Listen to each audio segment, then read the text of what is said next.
My name is Stephanie O'Brien, and today I will be giving you some information about a common learning disability called dysgraphia. Before I give you a definition of dysgraphia, however, I would like you to take about 5 seconds to use what you know about other learning disabilities to come up with a definition of what you think dysgraphia could be.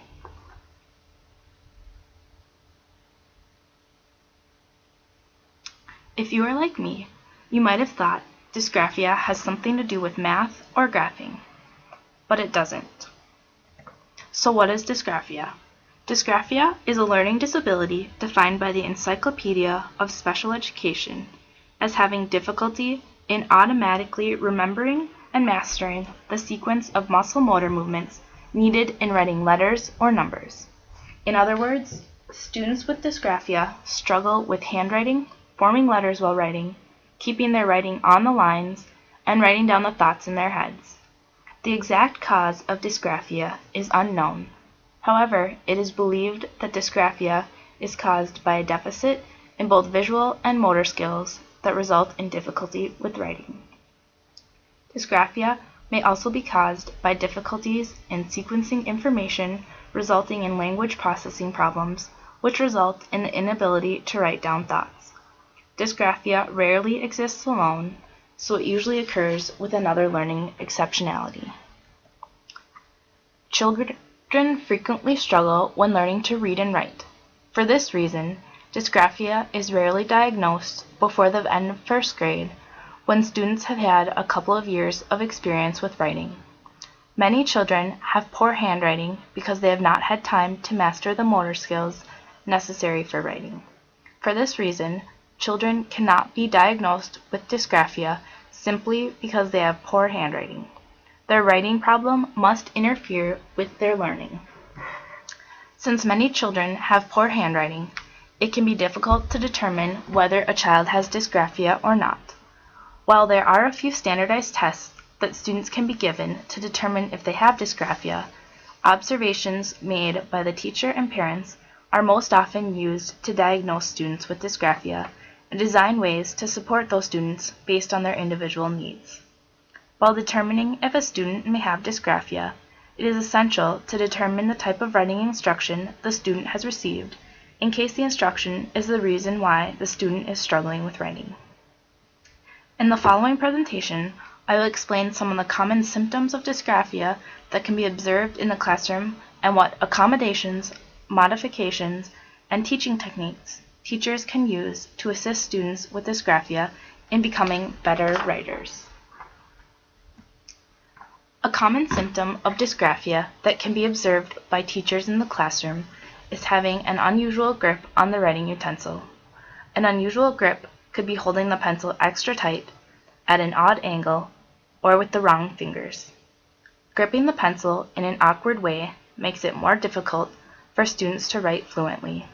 In order to improve a student's grip on the pencil, teachers can provide special grips such as the ones found at the Pencil Group Incorporated, pictured on the left of this slide. These grips provide a specific place for students to place their fingers, allowing students to hold the pencil correctly, making it easier for them to write. Teachers can supply their students with large writing utensils, such as the My First Ticonderoga pencil pictured on the right. Large pens and pencils give students something more substantial to hold onto, allowing them to have a better grip on the writing tool. Writing utensils that have a rubbery texture could also be options for students with dysgraphia. Different textures may make it easier for students to hold the writing tool in the proper position. The best way for teachers to assist students in improving the grip they have on their writing utensils is to allow them to select the writing utensil that works best for them, whether that be a large pen or pencil, one that is extra grippy, or one that has a special grip on it. Another common symptom of dysgraphia is having trouble writing in a defined space. This can be observed when looking at students' writing assignments. The writing assignment of a student with dysgraphia will not appear in the lines. Teachers can assist students in overcoming this hardship by providing them with paper that has raised lines, such as the paper on the left. Raised lines are a gentle reminder to students that they are going above or below the line they should be writing on. Another type of paper that can be used by students with dysgraphia has large spaces in between the lines, such as the picture on the right. This paper gives students extra room so that it is easier for them to write on the lines. As you can see, both types of paper look very similar to regular lined paper, but they provide additional support for students struggling to write in a defined space. Another observation of students with dysgraphia is their struggle or inability to write legibly when completing written assignments or tests. Since dysgraphia makes it more difficult for students to write, there are many ways that teachers can differentiate so students with this exceptionality are able to be successful. Students should be given additional time to complete written assignments. With additional time, they can focus on the answers to the questions as well as writing legibly. Additional time can be given in class, or the student can be permitted to take the assignment home. Assignments that contain fewer questions that involve a written response or require short written responses can be given to students so that they can still show they know the information, but they are less stressed about writing their responses. When students are given assignments or assessments that involve written answers, students should be allowed to write in whichever form produces the most legible answer, whether that be cursive or printing. Students could be given the opportunity to type the answers to questions on a computer or another device, or could give their answers orally. All of these strategies assist students in completing the same or similar assignments of their peers without the added pressure of writing legibly in a short amount of time. Now that you have a basic understanding of dysgraphia, what it looks like in the classroom, and have some examples of accommodations and modifications that can be used in the classroom, I will share some teaching strategies that can be used to assist students with this exceptionality. The first set of strategies are classified as remedial treatments. These strategies involve direct handwriting instruction and the development of fine motor skills through repeated practice. One type of direct writing instruction is called drill and practice. For this instructional strategy, the teacher models good handwriting and then has the student repeatedly copy letters, sentences, or paragraphs that were written or selected by the teacher. Repeated practice of something that has already been written allows the students to develop the memory movements involved in writing each letter of the alphabet.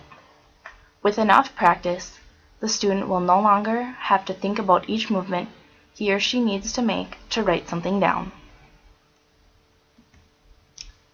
The moving model strategy is when the teacher or another student writes along with the struggling writer. As the teacher writes, he or she explains the movements being made with the writing utensil to form the letters and words that are being written.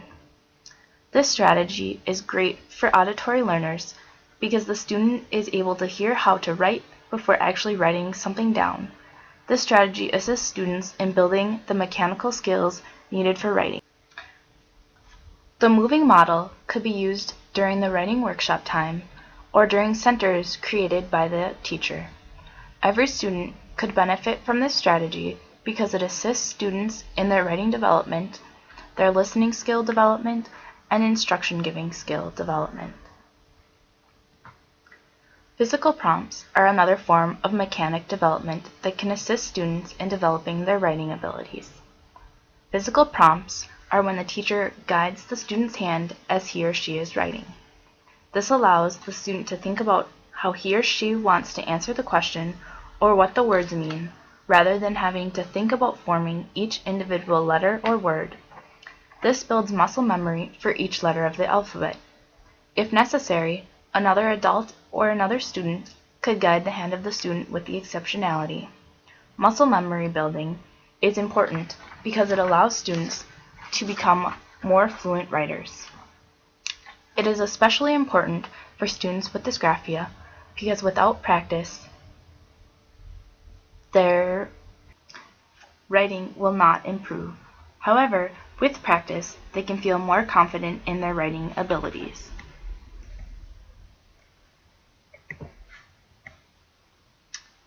Motor skill development is essential to improving writing skills. In order to improve motor skills, students can spend time rubbing their hands together, rub their hands in circles on carpet, or squeeze tennis balls. These activities allow students to stretch their finger muscles and train them to use the proper pressure necessary for holding a pencil. Working with small objects is another way to build motor skills and force students to pay attention to small details. Building with Legos, stringing small beads together, and playing with wiki sticks are all ways to focus on details and enhance fine motor skills. Each of these activities requires concentration and focus because the objects are so small. This assists students in focusing on small details while they are writing. Each of these motor skills can be done in the classroom either during free time, or the skills can be incorporated into centers that have been created for the entire class. With motor skill development, students with dysgraphia can build their writing skills and increase their confidence. At the beginning of this presentation, I asked you to define dysgraphia. I hope you now have a better definition of dysgraphia, such as automatically remembering and mastering the sequence of muscle motor movements needed in writing letters and numbers, or as an exceptionality characterized as having difficulties with writing that affect the student's learning. Together, we have discovered that dysgraphia is usually diagnosed through teacher observations, but can also be diagnosed through standardized testing. Writing tools, such as large pens and pencils, and special grips, can assist students in holding their writing tool correctly.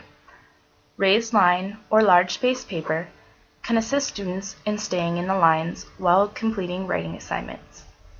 Additional time should be given to students with dysgraphia when completing writing assignments. Alternative forms of assessment could be given either orally or through typing. And repeated practice along with motor skill development can help the student develop his or her writing skills. If you have students with dysgraphia in your future classrooms, please keep these modifications, accommodations, and teaching techniques in mind. Students with this exceptionality can be successful in your classroom if they receive the guidance and support that they need. Thank you for listening to my presentation. If you have any questions, feel free to comment on this post or check out the resources on the course wiki. I found the Encyclopedia of Special Education to be the most helpful. Thank you.